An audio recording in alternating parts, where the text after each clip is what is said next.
should not walk around with fear, but there's a certain amount of healthy fear that a person has to have in order to function. But he says you always have to have fear of Hashem. The fear of Hashem is not fear of the boogeyman, okay? Fear of Hashem is not walking around, did I daven good today? Is God going to drop a boulder on me?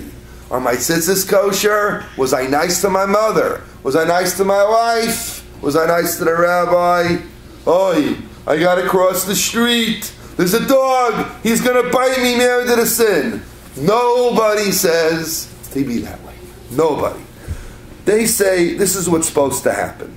Should you wipe fear out of your psyche? No. No. It's a natural part of thing. Pain protects us, fear protects us. So they say like this. A really, really good Jew, in general, has a calm, tries to have a calm heart, isn't always pain or nervous, and this is how they process things.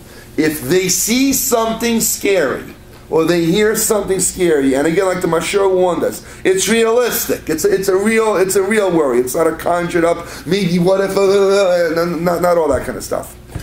They say this is what happens. I see something scary. I say to myself, okay, that is scary. I got to decide what I should do. But I say, wait a second.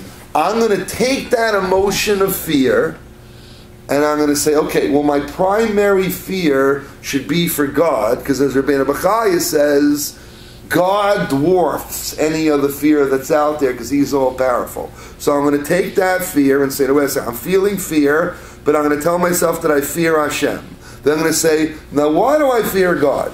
I fear God because, now good luck having enough time to do all this. And why do I fear God? Because God is all-knowing and all-powerful. Well, wait a second. If God is all-knowing and all-powerful, I bet I can trust Him. I bet I can trust Him and He can get me out of whatever it is over here, so I don't have to be too scared. I don't have to assess how much He wants me to do or I have to do.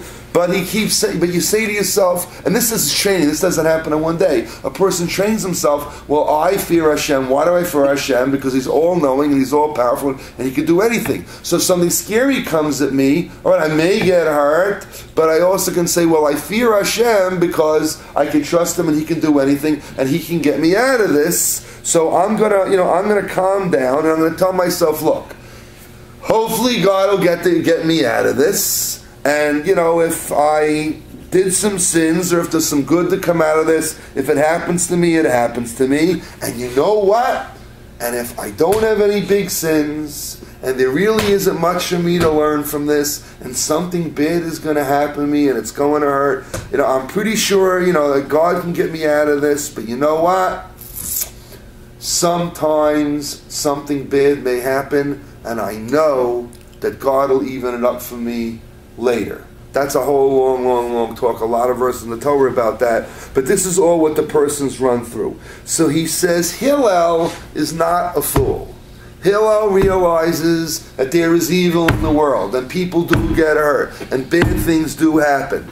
And when Hillel said, and that's saying that we have to be like this, but when Hillel heard that scream in the city, it wasn't that Hillel was just being cavalier. Ha! Nothing will ever happen to me. I'm invincible. I'm a teenager. Nothing can happen to me. No.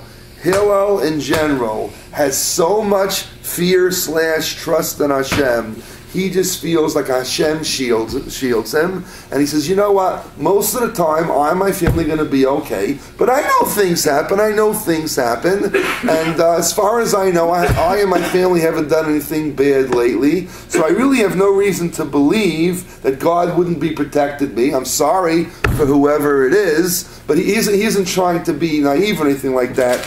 But the exact language of the Anaf Yosef is just very, very beautiful. Train yourself not to have a pain heart and not to have a whole lot of worry, but to have a set, trusting heart in God's power. And then most of the time, you could be somewhat relaxed, but not a naive person.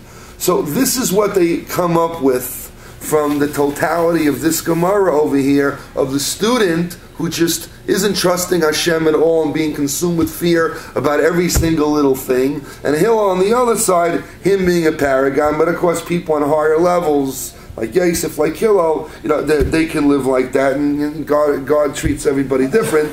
But this is the balance that they wanted us to be with a reasonable one.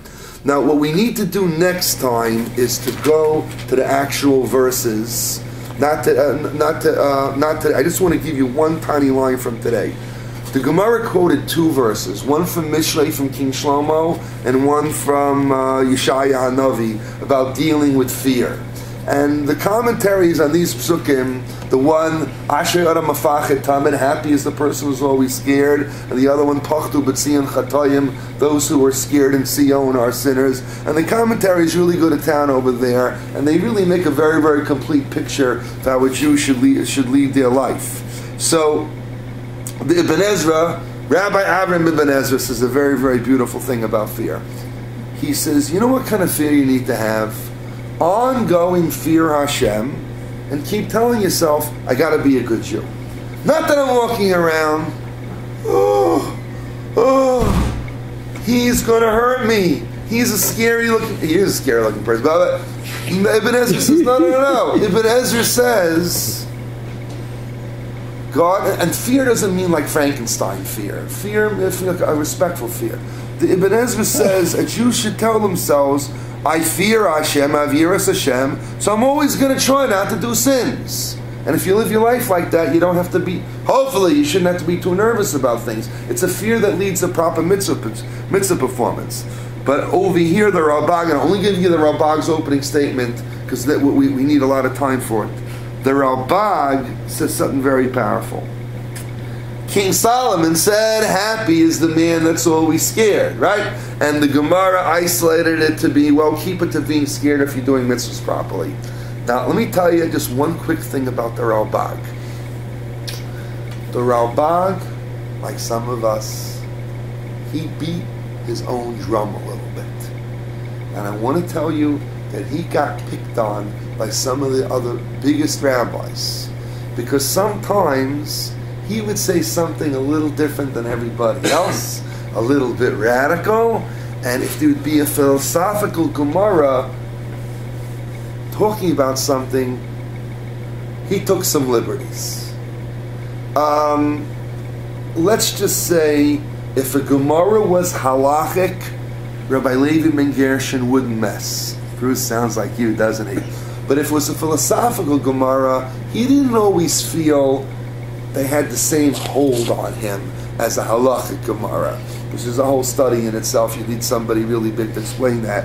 But it's like sometimes the Gemara will philosophically interpret something, and he'll take a little bit of liberty. So notwithstanding what the Gemara says, the Ralbag says, happy is he who is always frightened. Lemi sheroi lefached bimenu. Happy is he who is scared of he who it is fitting to be scared of. And then he gets into a big historical essay about Jewish action, Jewish physical action and plan. But I'm just leaving you with his opener.